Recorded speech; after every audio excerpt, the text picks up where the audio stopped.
Welcome to today's Explainer. It's pretty wild to think about how one single, isolated act of violence can literally trigger a massive geopolitical earthquake. But today, we're going to look at exactly how that happens and how it ultimately led to the toppling of a nation's newborn democratic government. We're exploring the 1924 assassination of Sir Lee Stack. It's an event that profoundly reshaped the Middle East and completely altered the relationship between Britain, Egypt, and Sudan. So get ready, because the ripple effects of this one moment are just absolutely astonishing. Okay, let's dive straight into this. Look at this quote. In 1924, a single act of violence on a Cairo street gave the British Empire the perfect excuse to crush a newborn democracy. I mean, this perfectly establishes the macro to micro structure of what we're looking at today. We have this micro event, right? A targeted assassination carried out by a small group in a bustling city. But it serves as the ultimate catalyst for macro, empire-level consequences. We're going to break down exactly how an incident on a random street corner managed to bring down an entire constitutionally elected government. Section 1, the bullet that shook Egypt. Now, to really grasp what went down and why it mattered so much, we have to understand the incredibly tense political atmosphere in Egypt at the time. 1924 Cairo was absolutely at a boiling point. We're looking at a period defined by an intense, highly organized armed national struggle. Post-1919, various secret organizations had popped up with the explicit goal of disrupting the ongoing British occupation through direct and sometimes violent action. It was an environment where politically motivated strikes were just escalating day by day. In fact, this wasn't even an isolated incident. There was a whole series of political assassinations that preceded this exact moment, really setting the stage for a highly targeted attack that would soon alter the course of history. So who exactly was the target of all this boiling anger? Sir Lee Stack. And he wasn't just any military official. He held immense, dual-power roles. He was the commander, formerly known as the Sirdar, of the Egyptian army, and simultaneously, he was the Governor-General of Sudan. This dual title is absolutely critical to understand. Targeting him wasn't just striking at one man. No, it was a massive, calculated blow aimed directly at the heart of the British Empire's administrative and military control over the entire unified Nile Valley. Section 2. The precise details of the assassination plot. Let's move to the streets and see how this builds. Picture this. It's the specific intersection of Kasr el-Aini and Ismail Abaza streets in Cairo. First, the assailants carefully timed their approach right as the Sirdar's vehicles slowed down. Then, in just a terrifying flash of coordinated violence, the fatal shots were fired directly into Stack's car. And finally, we see the immediate chaotic aftermath as the shooters scrambled to escape into the crowded city streets. It was fast, it was brutal, and it required an immense amount of planning.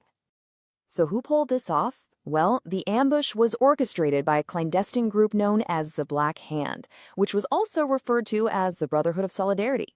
This was a highly coordinated attack involving dedicated operatives, most notably the Inayat brothers, who played crucial roles in the actual execution. But here's the twist. Despite all their meticulous planning, the plot ultimately unraveled due to one single critical factor: the capture of their getaway driver. That one vital arrest provided the exact thread the authorities desperately needed to unravel the entire clandestine operation. Section 3. The investigation and forensic ballistics. Pivoting from the crime itself, let's look at the high-stakes forensic investigation that immediately followed. 10,000 Egyptian pounds. That was the staggering reward offered by the authorities for any information leading to the capture of the assassins. To put that into perspective for a second, in 1924, 10,000 pounds wasn't just a lot of money. It was an absolute fortune. This number really anchors the immense scale of the manhunt. It shows the sheer desperation of the authorities to find the culprits and the incredible financial pressure they placed on the Egyptian public to hand them over.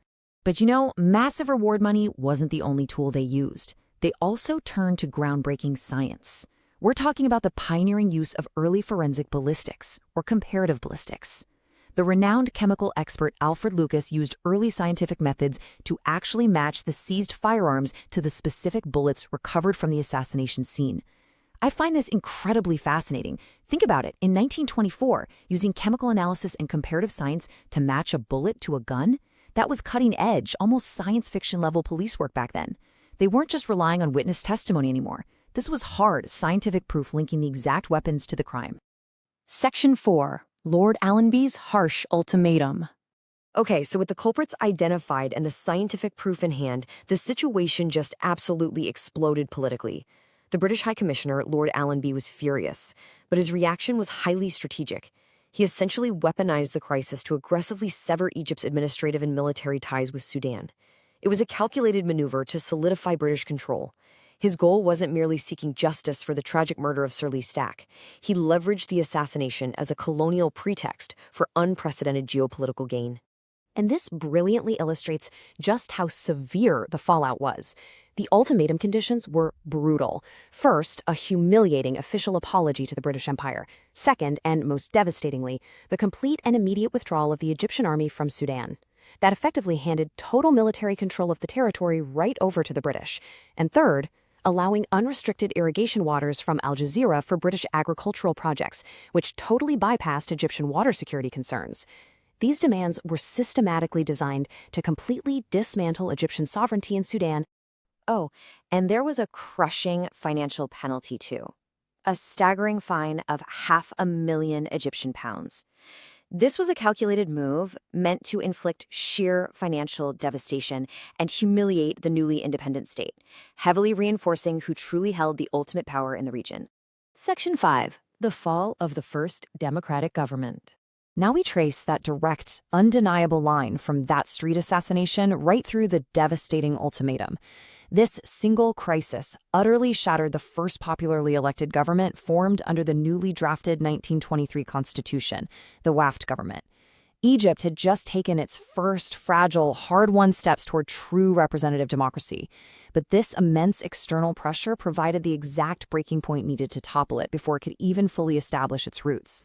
So the crucial point here is the stark, defining contrast in political leadership. On one side, we have Prime Minister Saad Zaghloul.